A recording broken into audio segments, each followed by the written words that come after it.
Siapa nama kamu? Coba perkenalkan diri. Perkenalkan, nama saya Edi Chandra Buana, berasal dari kelas 12 IPA 1. Selama ini yang Bapak perhatikan, berarti sudah berapa pertemuan? Kita sudah 9 pertemuan kepada radiologi. Ya, Bapak lihat Egy selalu telat mengumpulkan tugas. Ya, misalkan nih Bapak kasih waktu hari ini ada pada Rabu Iya. sampai jam 12. betul. Nah, pas Bapak periksa, tugasnya itu baru masuk jam 10 malam. Yang pertama ya. Terus yang kedua, selain telat mengerjakan, ada beberapa tugas juga yang belum dilengkapi. Iya. Gitu ya.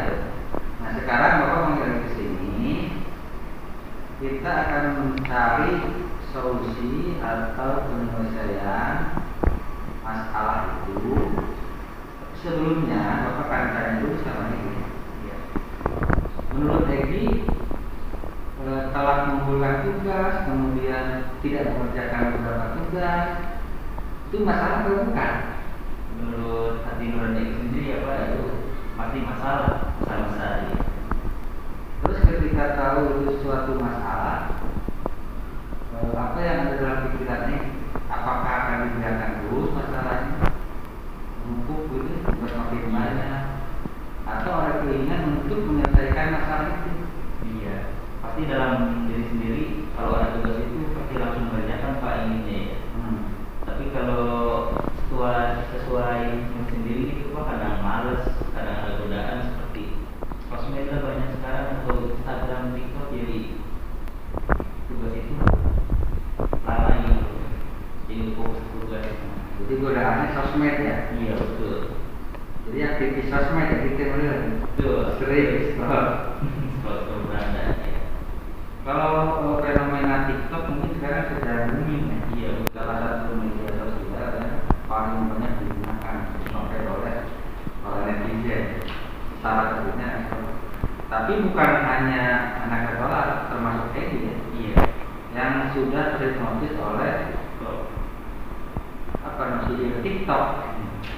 Semua orang, bahkan Bapak sendiri, kalau tidak cepat-cepat istighfar itu malah kan kalau TikTok ya. Iya, pasti kelewatan.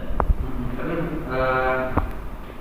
kita harus punya kontrol diri ya, motivasi sendiri. Kalau motivasi dari luar, misalnya orang tua ngerti, ya, guru ngerti, atau pacar ngerti, kalau punya pacar ya, itu pengaruhnya sedikit. Iya. Tapi kalau motivasi dari kita, Iya. saya harus jadi anak yang rajin, misalnya. Saya harus tepat mengerjakan tugas. Saya harus selalu memenuhi semua tugas yang diberikan oleh guru, misalnya. Nah, kalau motivasi atau dorongan itu ada muncul dari dalam diri, itu akan lebih efektif tuh terjadinya perubahan pada diri. Berbeda dengan ketika motivasinya dari luar, baik dari guru, dari orang tua, maupun dari teman. Walaupun ada perubahan dengan motivasi dari luar, tapi sedikit. Nah, kira-kira ini punya motivasi internal dalam kaitannya dengan belajar, terutama biologinya. Misalnya ya, Bapak kan belajar tepat waktu sekolah. Itu bukan karena Bapak takut dimarahin kepala sekolah, atau bukan karena Bapak ingin mendapat pujian dari kepala sekolah, tapi Bapak datang ke sekolah tepat waktu karena Bapak ingin menjadi orang yang menghargai waktu, kemudian menghargai orang lain juga. Nah, jika motivasi seperti itu insya Allah akan menjadi karakter kita. Menurut saya ini motivasi, ada nggak motivasi internal Buat belajar biologi pertama yang lain juga apa? motivasi internal ini pasti ada, yaitu pertama pasti ingin menghargai guru yang mengajar itu Pak. Dan guru yang mengajar itu harus dihadiri, itu kehadiran muridnya. Kan kalau nggak dihadiri itu pasti ya enak ya Pak. Itu paling motivasi paling besar dari dan rasa ingin tahu akan pelajaran yang terutama biologi juga seru banget tuh. Menghargai guru ya. Iya. Kalau menghargai guru kudu kayak gini ya, menjadi orang yang atau murid yang bisa menghargai guru gitu. Iya. Terus yang kedua, untuk menambah pengetahuan hidup dan ilmu pengetahuan terutama biologi. Nah kalau sudah punya motivasi itu tinggal melanjutkan gimana gitu. Iya betul. Jadi akan menjadi orang yang katakanlah sukses di masa depan ketika punya motivasi internal. Dalam hal apapun ya, bukan belajar itu hanya salah satu tahapan dari proses kehidupan kita yang masih panjang. Insya Allah bukan gitu. Jadi banyak hal yang dipelajari di sekolah. Nah, padahal sebenarnya Egi juga bisa melakukan hal yang lebih buruk dari yang sekarang. Iya. Kan yang sekarang telah tugas atau tugas tidak lengkap. Hal yang lebih buruk itu mungkin bisa dilakukan juga, misalnya dengan tidak mengerjakan tugas sama sekali, atau bahkan mungkin tidak masuk pelajaran apa. Iya. Nah, itu sebenarnya hal yang wajar. Sebenarnya setiap orang pernah melakukan kesalahan. Apapun pernah melakukan kesalahan, karena yang namanya manusia pasti melakukan kesalahan. Nah, tapi kita harus tahu apa yang terbaik untuk diri kita. Yang tadi itu motivasi internal. Kalau kita tahu apa yang terbaik untuk diri kita, kemudian kita juga ingin memberikan yang terbaik untuk orang-orang yang dekat di sekitar kita atau orang-orang yang kita sayangi, nah itu akan menjadi sebuah motivasi yang sangat besar untuk berubah menjadi lebih baik. Tapi ini juga boleh mempertahankan sikap tadi ya, sikap tidak mengerjakan tugas atau tidak memerlukan tugas, boleh saja selama itu punya alasan yang bisa dipertanggungjawabkan. Karena pada prinsipnya Bapak sebagai guru tidak bisa memaksakan apapun kepada murid ya, termasuk Egi. Maksa itu mengerjakan semua tugas karena kesembilannya yang sekarang, atau maksa Egi harus mengerjakan tugas biologi tepat waktu. Karena jika sesuatu disertai dengan paksaan, itu hasilnya tidak akan bagus. Baik untuk Egi maupun untuk Bapak. Walaupun semua tugas yang diberikan oleh Ibu Guru termasuk oleh Bapak itu sebenarnya ya untuk kebaikan semua peserta didik ya, untuk mereka juga untuk apa ya, untuk mencapai kompetensi yang diharapkan berdasarkan kurikulum yang dipakai sekolah kita. Iya. Jadi Bapak mah hanya mengarahkan ini kiasnya begini ya, biologi kan kayak 75. Ya itu prosedur itu ya, ketentuan itu. Untuk siapa ya? Untuk Egi supaya apa? Ya gampangnya supaya lulus kan. Iya, lulus sekolah. Nah, semua anak pasti kan lulus, nggak ada yang tidak pengen. Iya. Itu ya, jadi cara itu biasa, tapi yang lebih baik kita mengetahui kesalahan kita dan kita mencoba untuk melakukan yang terbaik, paling tidak untuk diri kita sendiri gitu ya. Nah, kemudian yang terakhir nih, apa yang diyakini ya, sebagai murid, sebagai peserta didik selama Egi mengikuti kegiatan belajar di sekolah ini. Ini kan? Kaitannya dengan masa belajar. Oh, kalau belajar saya yakin saya akan menjadi orang yang sukses. Jadi belajarnya benar. Saya yakin bahwa menghargai guru itu adalah keharusan. Karena kita sebagai manusia harus saling menghargai.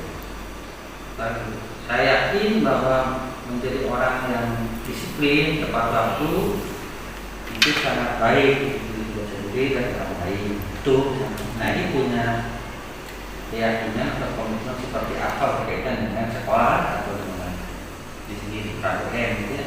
Keyakinan ini mungkin untuk di sekolah itu kejujuran Pak. Jujur. Iya. Kalau kita jujur pada siapapun, walaupun dibalasnya itu kejahatan atau keburukan, pasti akan dibalas lagi. Kejujuran itu bukan dari dianya, mungkin dari luar atau dari siapa saja. Jadi kita kalau berbuat baik di mana saja, misalnya di sekolah ya, nggak tahu itu dibalasnya mungkin pas di luar sekolah atau kita jadi tidak terduga gitu Pak. Jadi keyakinan lagi kejujuran. jujur adalah salah satu sikap yang paling susah. Iya. Tidak semua orang bisa melakukan itu. Tadi dia kan tergantung motivasi. Ketika ada orang lain kita bisa jujur, bukan kita ada yang Iya. tidak termasuk nyontek misalnya. Iya. Ketika bapak ibu gurunya misalkan sedang tidak fokus, kita punya kesempatan nyontek, kita akan nyontek. Pasti. Tapi karena kita jujur dan kita menghargai betul bahwa paham betul bahwa kejujuran itu penting untuk diri kita, untuk keselamatan dunia dan akhirat, maka kita akan melakukan itu. Sudah bagus kalau ini punya keyakinan bahwa jujur adalah hal yang penting yang harus dimiliki oleh setiap peserta didik ya. Nah, di masa depan kira-kira ini mau jadi orang seperti apa selain yang jujur tadi? Iya. Mungkin di masa depan ya Pak, lagi itu mau jadi orang paling berguna terutama buat keluarga dulu ya Pak. Yang kedua di lingkungan masyarakat maupun negara. Karena di keluarga itu kalau kita berguna pasti punya kebanggaan tersendiri gitu ya Pak. Misalnya yang paling mudah itu berbakti kepada kedua orang tua, pastinya setiap anak yang berbakti kepada orang tua mempunyai rasa bangga terhadap dirinya sendiri. Oke. Itu sudah menjadi bekal atau modal yang bagus tuh. Iya. Bahwa ketika kita punya keinginan untuk membahagiakan orang tua ya. Iya. Maka setiap aktivitas kita, misalkan dalam kegiatan belajar, akan selalu fokus ke tujuan tadi. Iya. Kalau kita tidak mengerjakan tugas, kita akan dipanggil oleh guru misalnya seperti sekarang. Iya. Terus kalau tetap tidak mengerjakan tugas, kalau sudah dipanggil maka orang tua yang dipanggil.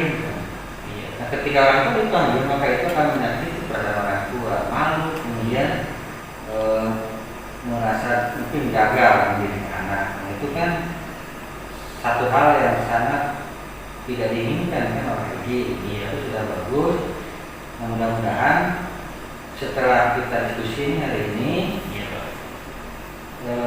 semua kesalahan yang pernah dilakukan itu bisa diperbaiki ya, tapi dengan motivasi dari dalam diri sendiri, bukan karena melihat bapak, bukan karena melihat orang tua, karena teman misalnya. Dan dengan motivasi itu, insya Allah dia akan menjadi orang yang lebih baik dari sekarang. Dan diperlukan apa yang tadi diharapkan di masa depan itu bisa tercapai. Itu ya, jadi anak yang baik berbakti kepada orang tua, bangsa dan negara. Ya. Terima kasih Dajeng ya. Iya, sama-sama Pak. Jadi Bapak juga mohon maaf kalau misalkan selama mengajar itu ada hal-hal yang membuat itu tidak nyaman. Misalnya, tugas terlalu banyak, misalnya atau ajarannya Bapak asal-asalan, tanpa persiapan dan sebagainya. Kita sama-sama perbaiki, karena kan Bapak juga sama lah dengan manusia. Soalnya kesalahan masing-masing. Dan Bapak sangat terbuka untuk dikoreksi atau ada masukan dari Egi dan teman-teman. Nggak apa-apa, itu bagus untuk peningkatan kualitas pembelajaran terutama di Bapak Guru. Itu ya. Terima kasih. Sekarang saya akan kembali